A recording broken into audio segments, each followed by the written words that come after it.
ছবিতে যে উদ্ভিদটি দেখতে পাচ্ছেন এটি বড়নখা বা ছোট পানা। ইংরেজিতে এটিকে বলে অ্যারোলিপ পন্ডউইড। এর বৈজ্ঞানিক নাম মনোচুরিয়া হেস্টাটা। অনেকেই এটিকে আমরা কচুরিপানা বলি, আসলে এটি কচুরিপানা নয়। কচুরিপানা আর বড়নখা একই পরিবারভুক্ত হলেও এদের গণ আলাদা। বড়নখা বা ছোট পানা জলজ আগাছা জাতীয় উদ্ভিদ। বাংলাদেশের প্রায় সকল গ্রামের জলাভূমি, হাওর, বিলের পাড়ে বড়নখা দেখা যায়। ধান ক্ষেতের মধ্যেও মাঝে মাঝে পাওয়া যায়। একটি আন্তর্জাতিক গবেষণাপত্রে এই ফুলটিকে বিপদাপন্ন হিসেবে শনাক্ত করা হয়েছে।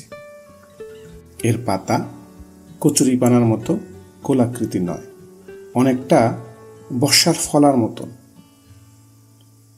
কচুরিপানার আদি নিবাস ব্রাজিল, আর এই ছবিতে দেখছেন বড়নখা, এটি আমাদের অঞ্চলের স্থানীয় বাসিন্দা। অন্যান্য পানার মতো বড়নখাও জলজ উদ্ভিদ, তবে এরা জলের নিচে মাটিতে কাণ্ড গেঁথে রাখে।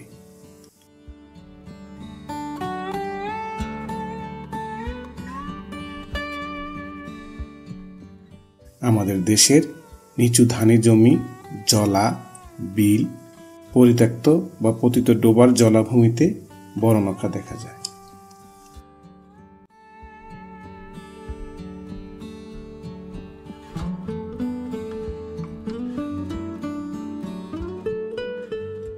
বড়নখা 50 সেন্টিমিটার থেকে 150 সেন্টিমিটার পর্যন্ত বড় হয়ে থাকে।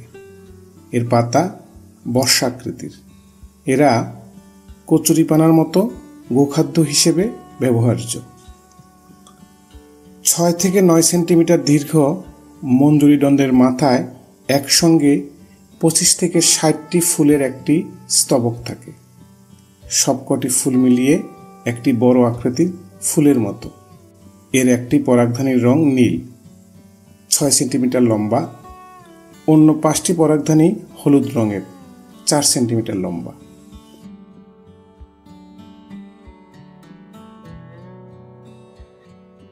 বেগুনি রঙের অবারিত ও মুক্ত পাপড়ির ফুল। মৌমাছি ও প্রজাপতিরা এই ফুলে আকৃষ্ট হয়। এর পরাগায়ন সাধারণত পতঙ্গ বা বাতাসের মাধ্যমে হয়। এর ফলটি ক্যাপসুল আকৃতির, যা পাকলে বীজ ছড়ায়।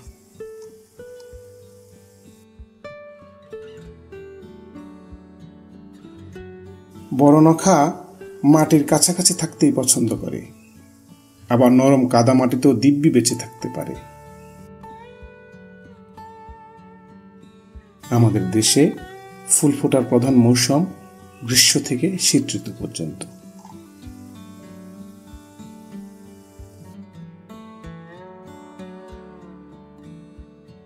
বড়নখার রয়েছে কিছু ঔষধি গুণাগুণ। যতটুকু জানা যায়, এর শিকড় পেটের সমস্যা ও যকৃতের সমস্যায় ব্যবহার করা হয়। পাতার রস জ্বর, প্রদাহ ও মূত্রনালীর সংক্রমণে ব্যবহার করা হয়। দাঁতের ব্যথায় শিকড়ের রস এবং হাঁপানি রোগে কাণ্ডের ছাল বেশ ফলদায়ক। কিছু অঞ্চলে বড়নখার কচি পাতা ও ডাঁটা শাক হিসাবে খাওয়া হয়। মাছ ও জলজ পোকামাকড়ের জন্য এটি আশ্রয়স্থল হিসাবে কাজ করে। কিছু গবেষণায় দেখা গেছে বড়নখায় অ্যান্টিঅক্সিডেন্ট, অ্যান্টিব্যাকটেরিয়াল ও অ্যান্টি ইনফ্লেমেটরি গুণ পাওয়া গেছে। এটি পচে গিয়ে জমির উর্বরতা শক্তি বাড়াতে সাহায্য করে।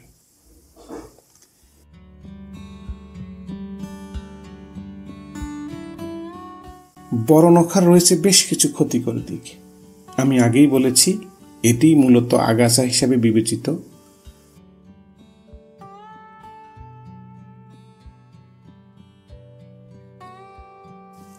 বড়নখা অত্যন্ত দ্রুত বর্ধনশীল জলজ আগাছা জাতীয় হওয়ায় এটি ধান খেতে পানি, সূর্যালোক এবং মাটির পুষ্টিগুণের জন্য ধানের সাথে প্রতিযোগিতা করে। গবেষণায় দেখা গেছে যদি সময়মতো বরণখা নিয়ন্ত্রণ করা না হয় তাহলে এটি ধানের ফলন 20-30% পর্যন্ত কমিয়ে দিতে পারে। এটি ধান ক্ষেতের জায়গা দখল করে এবং ধান গাছের বৃদ্ধিকে বাধাগ্রস্ত করে। বরণখা ঘন হয়ে গেলে ধান গাছের বাতাস চলাচল কমিয়ে দেয় এবং রোগের ঝুঁকি বাড়ায়, যেমন ব্লাস্ট রোগ। যতটুকু জানা যায় বরণখা গবাদি পশু খেলে বিষক্রিয়া বা দুগ্ধ উৎপাদন কমে যায়, এমনকি পশুর প্রজননের সমস্যা দেখা দিতে পারে। বরণখা তার নিজ এলাকায় স্থানীয় উদ্ভিদকে প্রতিস্থাপন করে এবং সে পরজীবী হয়ে ওঠে। বরণখার বিস্তার থেকে প্রতিকারের জন্য হাত বা কাঁচি দিয়ে এটিকে উপড়ে ফেলতে হবে। বর্ষা মৌসুমের আগেই উপড়ে ফেলা ভালো, কারণ বর্ষায় এটি বীজ ছড়ায় না। এছাড়াও 2,4-D গ্লাইফোসেট জাতীয় আগাছানাশক ব্যবহার করা যেতে পারে। বিশেষ করে গাছে ফুল আসার আগে স্প্রে করলে বীজ উৎপাদন বন্ধ হয়ে যায়। একটি গুরুত্বপূর্ণ তথ্য হচ্ছে বরণখা কখনোই পোড়াবেন না, কারণ এতে বিষাক্ত গ্যাস ছড়ায়।